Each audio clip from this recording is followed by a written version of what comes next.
What's up everybody, it's Dave here again. Today I'm going to do a quick tutorial in response to a question about how to mine Monero using Claymore. And then after that I'll answer a quick question comparing Claymore to MinerGate.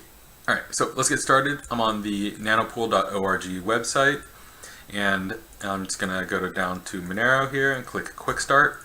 It'll pop open your directions. First you need to download the miner, so I'll left click on this guy. And you can actually see I've already both downloaded and extracted the Claymore miner, so I'm not going to do it again. Step 2, extract the archive to any folder, which I've done. And we're going to actually be editing the start_xrm.bat and epools.txt. So let's go ahead and go to the base. This is my downloads folder. I've already extracted it, and I'm going to open that and then go to the base directory with all my actual files in it.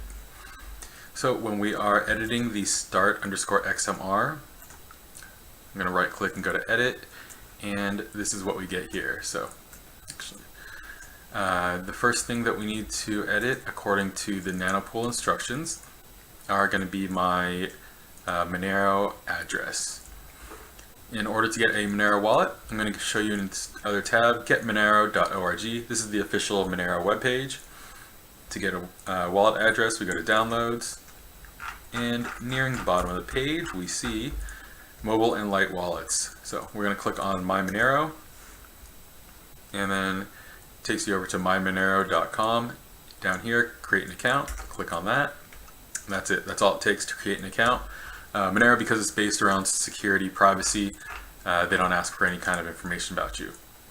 But let's scroll down to the bottom of the page here. Your private login key. Highlight all of these words, copy. And then down here, confirm your private login key. I'm going to paste it.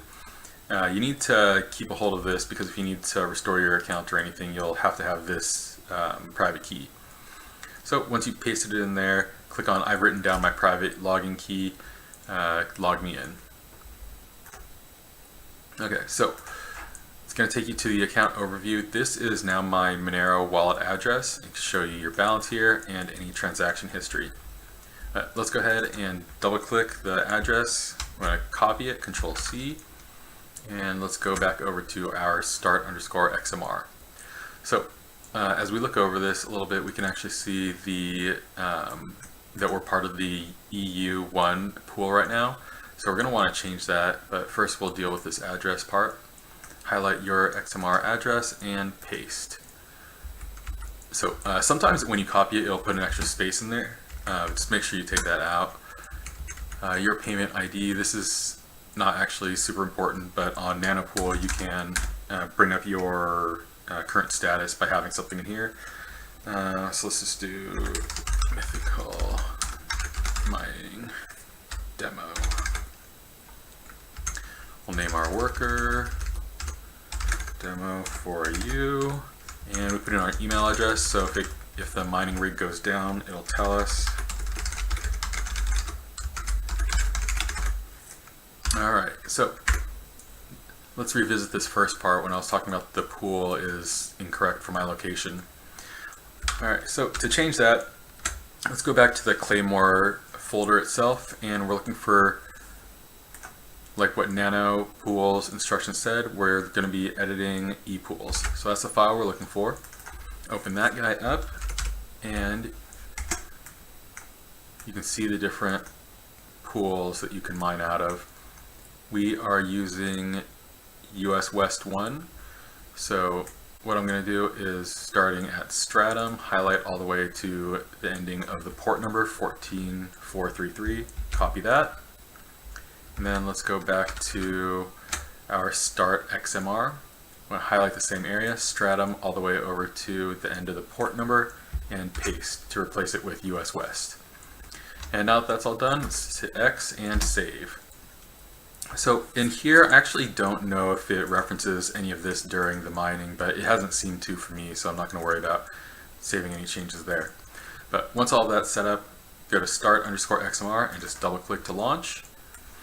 Now I've already launched this before, so it won't ask me this, but it may ask you to approve a Windows security question, so that like Windows thinks that it's trying to do something nefarious, so you just have to say that you approve the action. Alright, so anyway, back to what this is actually showing us in Claymore. You see this alert, wrong Monero address, all pools 1 option, will it be enabled automatically? Read README for details. That's come up for me every time, but it has never affected the performance. And I ran a longer test so I can show you the Nanopool mining outcome. And let me load that up really quick.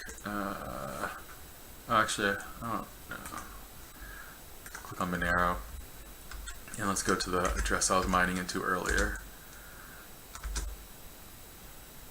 So you can see it, even though I was getting that same error of the wrong address being inputted, I was still able to get some hashes in there, showing that it is working correctly. Alright, let's go back to Claymore and see how we're doing. You can see it, there's the error, loads my GPUs, and it has begun. So it's showing you my hashing speed per GPU. I got 4 GPUs going, and we're up and running. Now, if you ever want to find out what your balance is or how you're doing, it's pretty simple. Again, you need your wallet address, so we'll copy that. Go to Nanopool, and up here, you see address or payment ID. Right now, we'll just input the address and click search. It won't work though. Because I just started mining under this wallet address, nothing's actually going to show up here, but after a few shares have been found, 5 or 10 minutes, it'll pop up your actual progress here. Alright, so that's pretty much mining Monero using Nanopool. If you guys have any questions, please leave them below in the comments. But I'm going to take a quick break and I'll come back with an answer to a different question. Alright, thanks a lot. See you in a sec. And we're back for the second part of the video. This is just in a response to a viewer question. When mining Bitcoin Gold, what is more lucrative to use, Minergate or Claymore? Now, I don't personally mine Bitcoin Gold. It just turned out to be more profitable to keep mining Ethereum and then at an exchange just change it over to Bitcoin Gold if I wanted that coin. So I can't speak to that directly, but I can give you a head-to-head comparison of the software when mining Ethereum at least, so you can look at that mega hash output. Now, you can see with Ethereum, I'm running all 4 of my GPUs maxed out, and they're pulling in about 13, 14 mega hashes per card, showing me a total of 55 mega hashes. And if I go over to the Minergate dashboard, it'll also show you I'm running about 53.81 mega hashes. So since I'm running RX 580s, that's not super high. But if we compare that to what I'm getting with Claymore, I can go over to Nanopool, and this is just an earlier, I'll show you a 6-hour period earlier in the day. Okay, so we'll look at the 2-hour trend line, and at the lowest point, it looks like we were doing about 68 mega hashes. So considerably better than we were doing over with Minergate, where again, we're only doing 53 mega hash right now. I don't know enough about the software exactly to speak to why that is, but for me, until I have a specific reason to use Minergate, I'm gonna stick with Claymore. Alright, so I think that pretty much covers everything I want to talk about, guys. If you got any questions, feel free to reach out to me at Twitter. You can reach me at @mythicalmining. If you want to send me an email, I'm goodmythicalmining@gmail.com. And sometimes I will sell hardware at squareup.com/store/goodmythicalmining. Aside from that, if you learned anything, go ahead and hit the thumbs up. I try to do a video about once a week, so if you got any questions, leave them in the comments down below, and hit subscribe so I can see you guys in about another week. Alright, have a good one. Bye.